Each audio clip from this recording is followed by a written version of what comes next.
Hi, this is These Unprecedented Times, and I'm Claire Hogan, a student production assistant with the Studio for Teaching and Learning Innovation at William & Mary. It's October, and the 2020 presidential election is looming on the horizon. With confusion over mail-in ballots and the pandemic in full swing, the voting process is looking a little more complicated this year. Multiple individuals and student organizations at William & Mary are taking steps to help students navigate voting in 2020. In this episode, we're taking a look at how students are learning about voting, from social media outreach to phone banking to everything in between. First, we'll be talking to Maddi Nicol, a student fellow with NextGen, a national voter outreach organization. In past years, Maddi would be spending time outside the Sadler Center, clipboard in hand, registering people to vote. But this year, voter registration and outreach looks a little different. So to start off, can you just sort of introduce yourself and any position that you have with NextGen? My name's Maddi Nicol. I'm a fellow with NextGen Virginia specifically. There's NextGen America, and they're involved in, I think, 11 different states right now. But I'm the fellow for the William & Mary campus, and there are other fellows for schools in Virginia, but I'm the only fellow right now. So tell me a little bit about NextGen. What does NextGen do? So NextGen was founded in 2013 by Tom Steyer, which is kind of cool. He just ran for president. And it was originally founded as a climate action committee. That's the official title for it. And then after the 2016 election, he was like, we should do more. Let's focus on some other things. So he kind of expanded it to basically include voting. That's the main thing we do. And just kind of overall education, just getting young people into voting because the numbers were incredibly low in 2016. And so right now we're just all about getting people out to vote, making sure they know what's going on, know about the candidates, that kind of stuff. So that's what NextGen's doing now, is just basically voting. And so before we were recording, you said something about how NextGen is moving out of Virginia. Tell me a little bit about that. I don't know the most specific details about that. I just know that Virginia is technically not a swing state anymore because we just flipped blue in 2018 and 2019. So I think right now it's just kind of like, not better, but better for their resources to focus on states that are truly swing states. Because right now, Virginia's definitely leaning blue, and they could definitely still use some help here. But I think that's really just the reason is in the past 2 years, Virginia has leaned one way more than the other and is in some places considered not a swing state anymore. Gotcha. And so for you personally, when did you get involved in NextGen? Why did you join NextGen? I first started my freshman year. My roommate, Annalise, she just was volunteering with the club. It's also a club on campus. And she would just bring me to everything. And I'm like, okay, cool. Let's go to stuff. The first big thing I did was chalking. We chalked before the election. And then after that, she became a fellow in that spring 2018. And again, I just went to everything. And then I became a fellow fall of my junior year, fall 2019. And so I've just been involved, just kind of through my roommate, and then now I just do it myself, and I did it in the spring, and now I'm here again in the fall. Interesting. And so you mentioned chalking. Where might people see NextGen on campus? What sort of stuff do you do on the William & Mary campus? Right now, we're not doing anything. We're completely remote. I personally am doing stuff, I'll register people to vote, I post on my Instagram all the time or on social media, and I just have people reach out to me to register to vote all the time. But in terms of NextGen, they're not doing anything in person just because of COVID. They would never put any of us at risk. I think for actual election day, I could do stuff if I wanted to, but it's extremely no pressure. I would never have to do anything. But on a typical semester, usually we table in Sadler, on the terrace, at Campus Center, usually every day of the week. And there are usually more fellows, so there are usually 2 or 3 of us. But usually we'd be tabling, registering people to vote, getting them to pledge to vote, just kind of education things. Or we'll have some club meetings, which we currently have now on Thursdays at 7 p.m. on Zoom.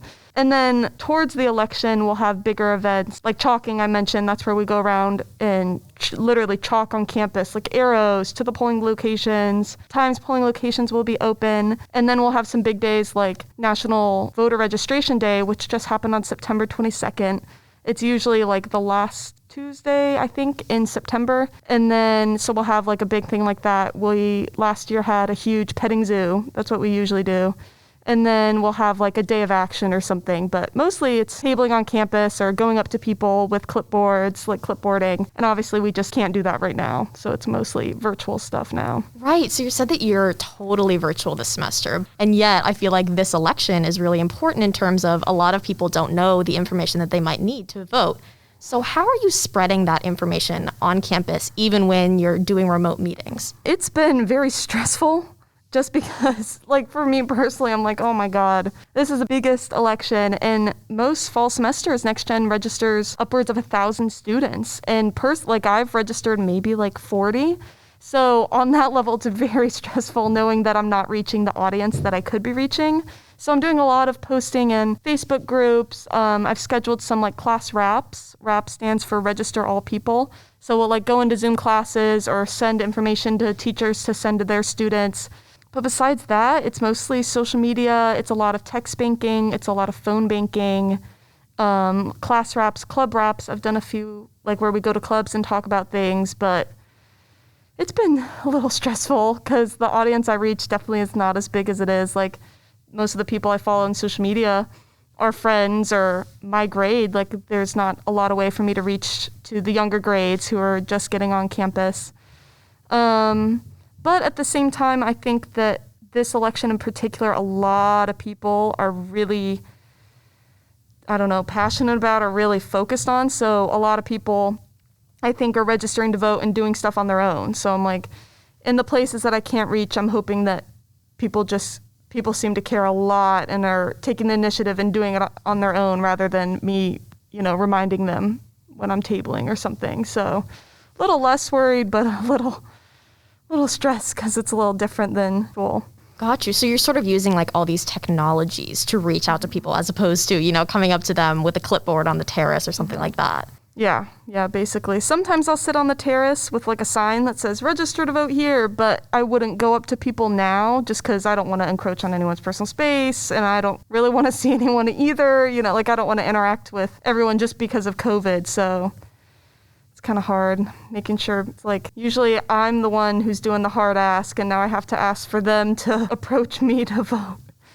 But it's fine. So you talked about how you're using social media a little bit to get out the word about how to vote and where to register to vote and stuff like that. How are you using social media? How are you using it as a tool to spread this voting information? It's mostly on my personal accounts. Like NextGen does have accounts. NextGen Virginia has a Facebook. NextGen America has Twitter. And Instagram, they post constantly. So on my end, specifically for William & Mary, I just post on my Instagram. I post on my Instagram story. I'll repost stuff, and it's just kind of constant reminders, or I'll have friends repost my stuff because I created this like kind of all-encompassing document about voting for a student in Williamsburg.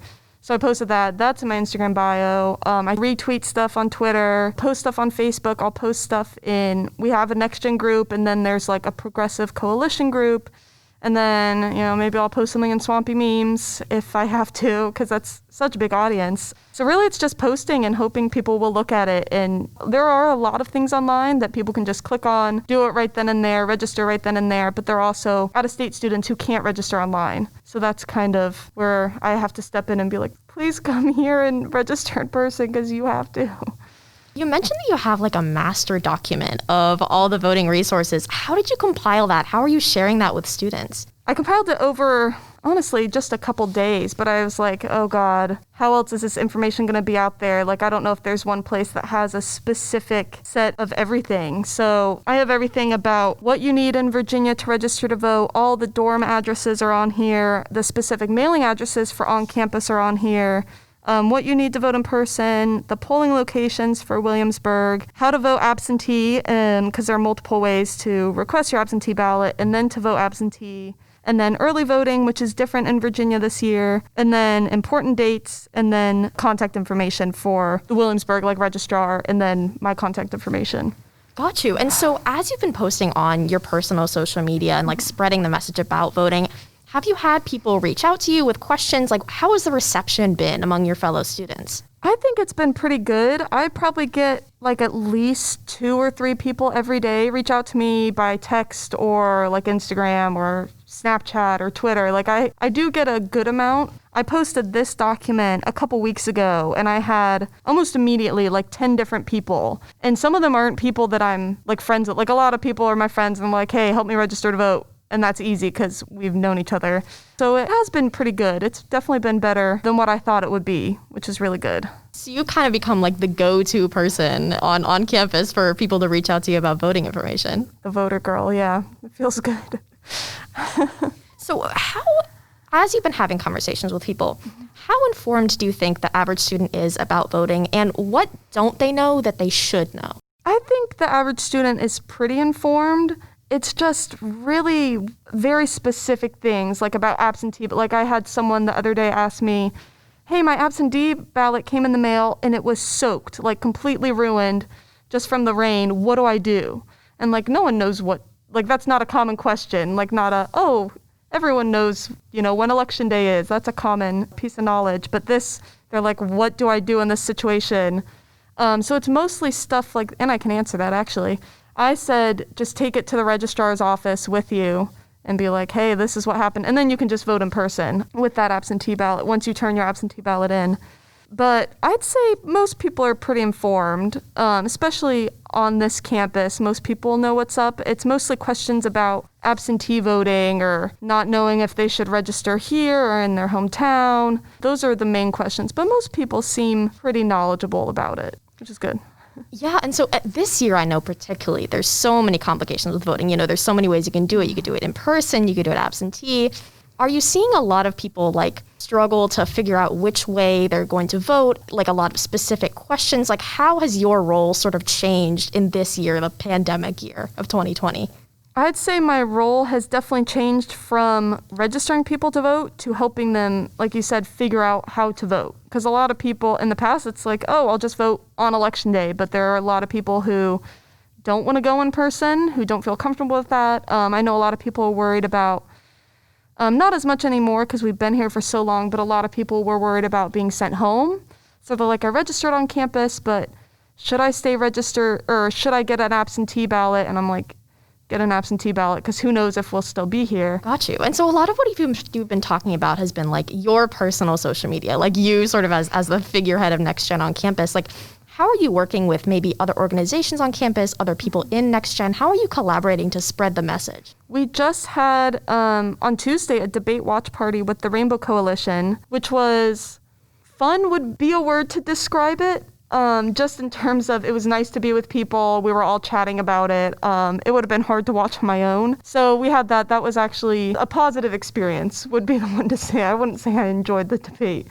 But it was cool to do it with a group. It's hard to collaborate with people now just because everything's virtual, but we can do events like that on Zoom. And I've gone to other clubs to talk about voting, which has been cool.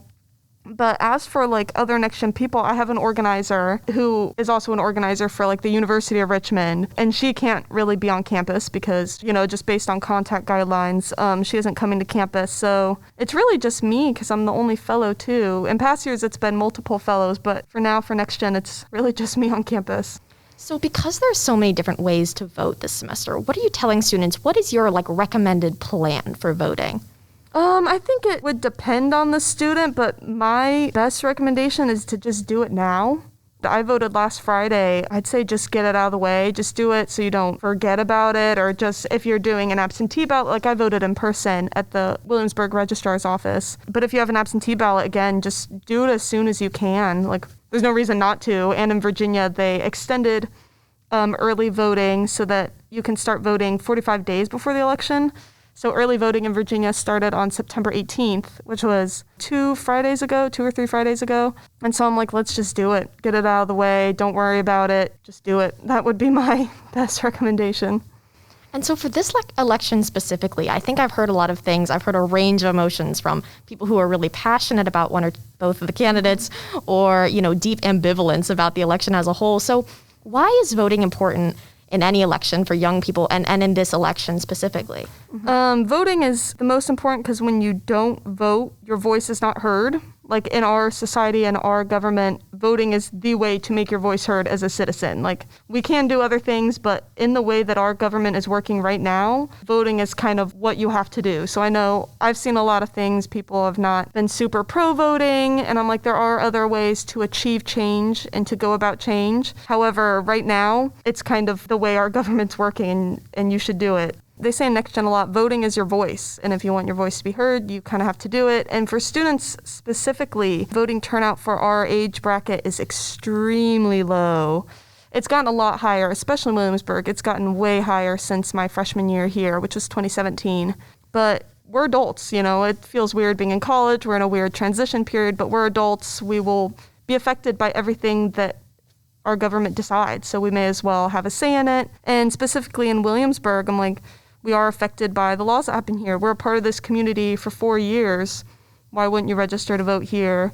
Have your voice heard in this community. So you mentioned earlier that your voting numbers your registration numbers from typical sources that you would normally do are down a little bit this year, just because it's kind of hard to do in-person activities during the pandemic. But you've also been reaching out to a lot of people through things like social media. So are you optimistic about how informed voters are about, voter participation, especially in the William & Mary community? How are you feeling about that, do you think?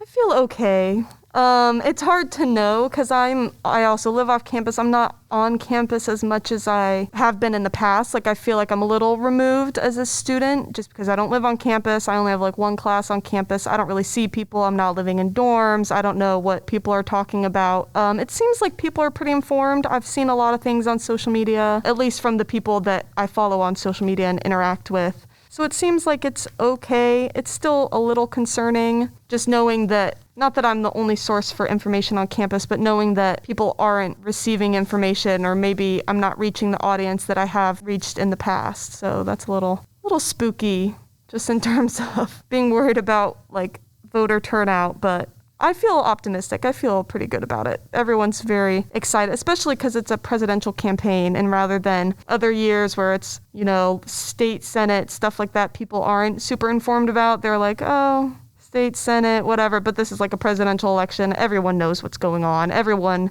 I think, wants to vote and wants to do something. So that also helps, is specifically what year it is. And so if a student wants to know more about voting, how to register to vote, where to vote, how to vote, where can they find you? Where can they find NextGen? Where can they find the resources that they need? Again, I say this a lot, but probably social media. I could give you my social media. Yeah, feel free to plug NextGen's, plug yours, whatever you want to do. NextGen, I think, is just NextGen America. That's NextGen America. Most of my social media is MJ Girl with a U, MJGURL. And I should be public on everything. And I have my large spreadsheet or large document of all my information attached to my Instagram. And I should probably put it on other sites as well. But I'd say please feel free to reach out to me and ask me any question. I will talk to anyone. And it happens a lot. I have random people I don't really know reach out to me all the time. I also have an on-campus job. I work at the campus center front desk 3 days a week. So if you want to stop by there, please feel free to do that. I register a lot of people to vote at that desk as well. So I guess those would be the main places to find me, yeah. Gotcha. So in all aspects of your life, it's sort of been permeated with voter stuff. It really is, yeah. Well, thank you so much for coming in today. We really appreciate you taking the time to talk with us. Thank you. Though NextGen is an established voter outreach organization, some students are taking a newer approach. I am the official kind of front leader of the William & Mary Vote Instagram page. That was Gail Conk, the student behind a new voter information page on Instagram run by the William & Mary Young Democrats. The page, @WMVote on Instagram, posts infographics about voter registration, voting, and other issues like the 2020 census. We sat down with Gail to find out the purpose of this new page and how she's using social media to connect with the student body at William & Mary. I'm the one that does all the primary posting and is the one that's specifically logged into the account at all times and keeps an eye on it. Got you. And so what is William & Mary Vote? How did it start and what do you do? So basically, William & Mary Vote is an account that is specifically curated for people in the tribe and in the surrounding community that are in the districts that most of the students at William & Mary encompasses have. So we're focusing on those people in those congressional districts, and we're making sure that they have the resources, the tools, and the information that they need to be able to vote and to be able to make an informed voting choice so that we can ensure that everybody's getting all of the absolute access that they need to make the best choice this November and onward. Got you. And so who started the page? Whose idea was it? And why did you decide to make this Instagram page? The page idea was originally, it was a little bit above me. It basically is run through the Young Dem exec board, but we do want to stress, of course, we are a nonpartisan page meant for any kind of person with any kind of belief to come and get resources about general voting. It's not a political page at all. but it's run by the Young Dems exec board. I'm the social media coordinator of the Young Dems officially, so I'm the one that does the main activities on the account, the day-to-day posting, keeping up, answering DMs, following, everything like that. And then I kind of go to the exec board with ideas of what to post and what we need to have on the page, like stuff that we kind of think is best for the people we're trying to reach out to. And we kind of have a consensus and decide what's best to post. And that's basically how we go from there. Awesome. And so you started with as the Young Democrats, right? And now you're a nonpartisan page. Have you had any sort of struggles transitioning from this more, partisan take on voting to a much more like nonpartisan page on Instagram? How is that working for you?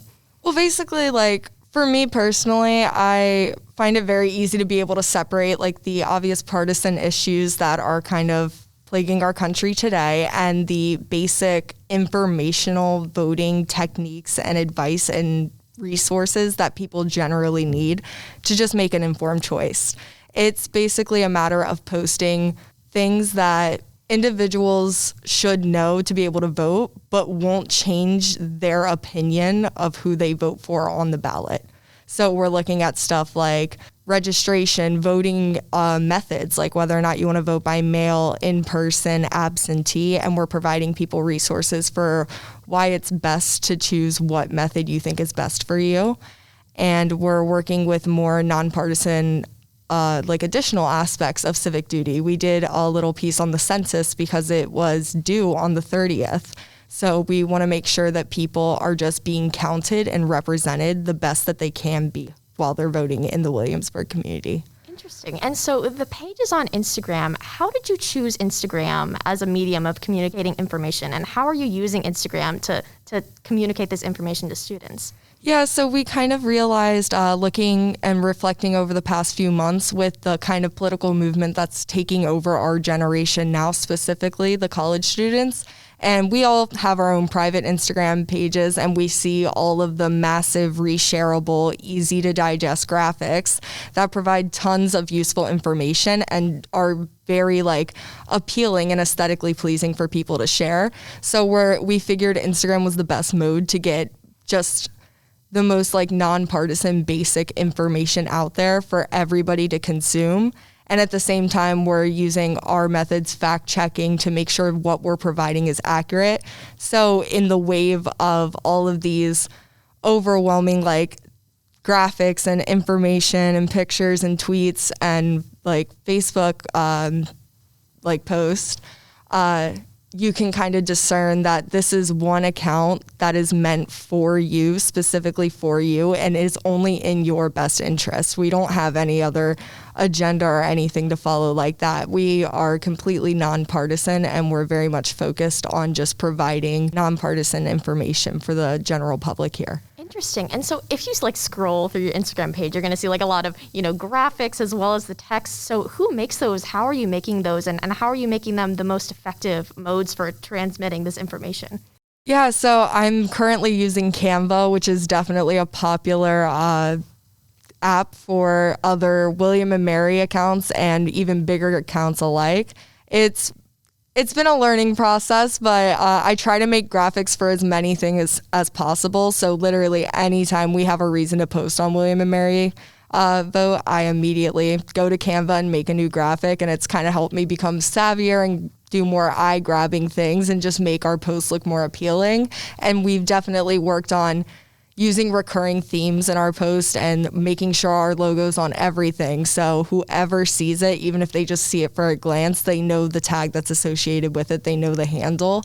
And on top of that, we're working on recurring themes of just nonpartisan, reaching out, just sharing this with other people and making sure that we all vote in November, no matter what. So do you think the graphics make the information more appealing? Have you had students resharing some of your posts? How has that been going?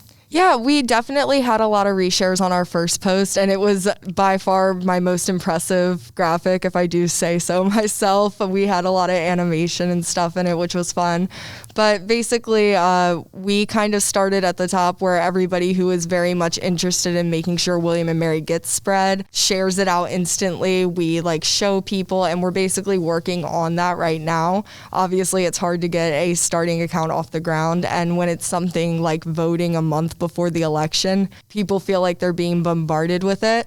But we definitely want people to know that we're going to be here until after 2020. It's not just going to be something that's national. It's not just going to be an account that's for the time being while the movement's hot and a lot of people are used to seeing stuff like this. We're going to be here to provide local, statewide, and congressional and national elections for the foreseeable future. And so how is your page, how is William & Mary Vote different from maybe other voting organizations, something like NextGen or other political organizations on campus? We're definitely focusing on it being outreach community specifically. We're looking for specifically on campus William & Mary residents that have changed their voting to match the school. And then on top of that, we're also focusing our outreach on off-campus residents and even older members of the community who know William & Mary, alumni even, who can see the page through their connections following the William & Mary community and then also themselves be provided. So we're looking specifically at providing for our tribe community. And on top of that, we are definitely focusing on, of course, the long term, with it being we're continuing after 2020. We're going to be here for every possible election you need. We all have a huge stockpile of information about elections and votings in our heads. So we are here ready to provide. And then on top of that, we want to make it known that we are being nonpartisan. There's nothing driving us other than us wanting to see people voting in their personal best interest and making sure they have all the tools necessary to do that. That's so interesting. And so also on your Instagram page, I've noticed that in your bio, you have a link tree. Can you talk about that? How are you using that? How is that working for you? Yeah, Linktree is becoming slowly one of my favorite social media sites because it's just so convenient. So unfortunately, a huge burden to small accounts that want to spread information is that on Instagram, you can't link multiple things or link information or websites in stories unless you have a minimum of 10,000 followers, which is a high bar to clear. We only have 8,000 undergrads on this campus, so unfortunately, I don't think we're going to make it anytime soon. So using Linktree has given us the ability to redirect everyone to just one central place. Right now we have 3 links on there. There's one for voter registration, of course, most important. And then after that, we have one for absentee ballot information and filing for that.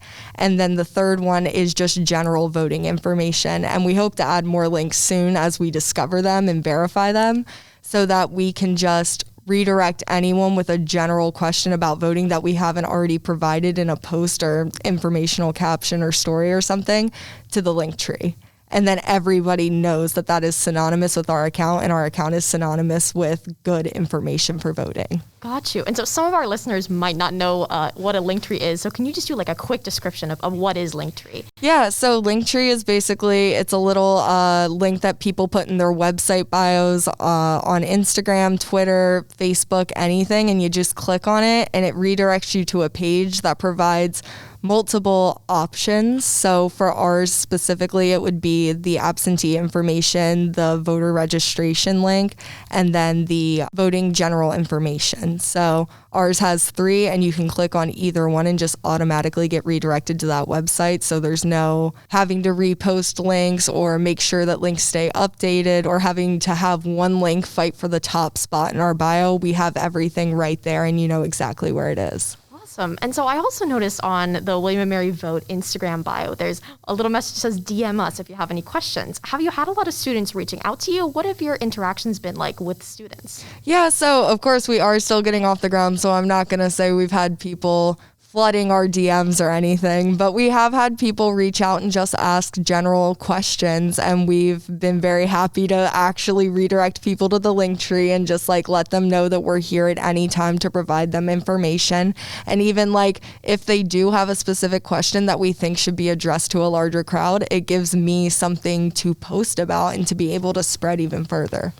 Interesting. And how informed would you say students are generally, and what might they not be informed about? What do they need to know that they might not know? Yeah, so I've been definitely talking to a lot of different students about voting recently, and I've been doing phone banking and talking to the greater Williamsburg area. And it does surprise me, like a lot of people know the ground rules. Like, I mean, it's definitely me personally coming from out of state and coming from a different state that has different voting procedures. I had trouble learning about Virginia elections. So I am absolutely amazed that there are people who know more than me sometimes. And I'm like, wow, that's really helpful. I should probably spread that to other people. So it's kind of just like a cycle of sharing information. But generally, the William and Mary student population, like we do understand how important it is to vote.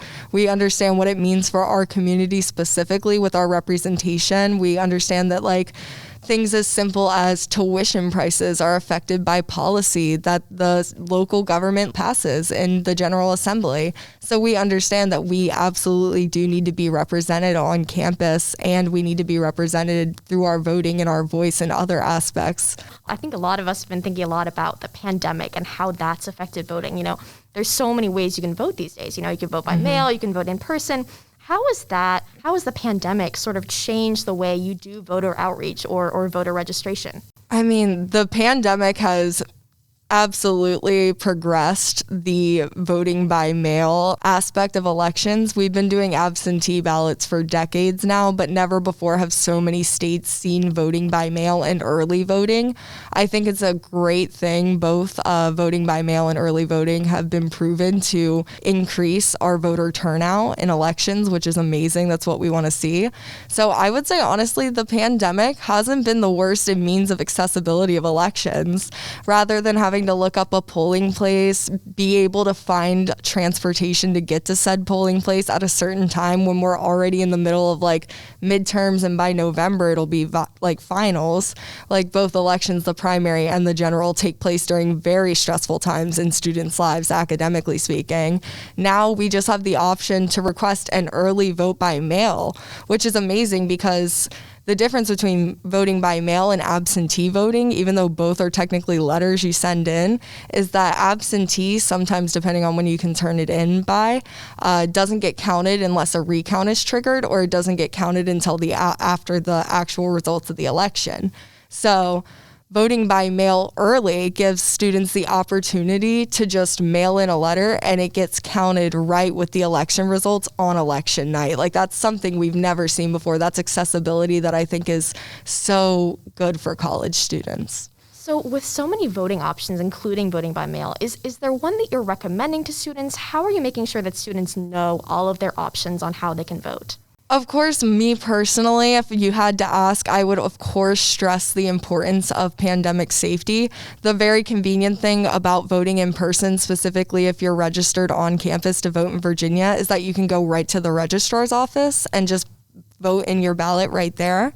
And I think that's also an amazingly accessible thing for students to have easy access to. So really, any method is a good method to vote. Just get out there and vote, you know? So how is a group like William & Mary Vote uniquely tailored to information for students at William & Mary, students on campus? Yeah, so basically we can provide information like that, like how you can just go and vote right in the registrar if you're on campus. And specifically our importance is on campus students, because the people who register on campus are specifically registered because they are staying at this school and living on a dorm. It's not just an off-campus residence where you are registering as somebody who is living on a lease at that residence. It's more of you're still home part of the time, but at the same time, for a majority of your year, you're here. And because of that, you felt the need to switch your registration to feel more represented in your school and politically in local, state, and national elections. And I think that's, first of all, a great thing that Virginia gives students the ability to do. Because we are so community specific and we are specifically targeting our community that is only impacted because they live on this campus, we are providing tribe specific updates and information that provides you resources like the information about being able to go to the registrar's office, write and blow and vote.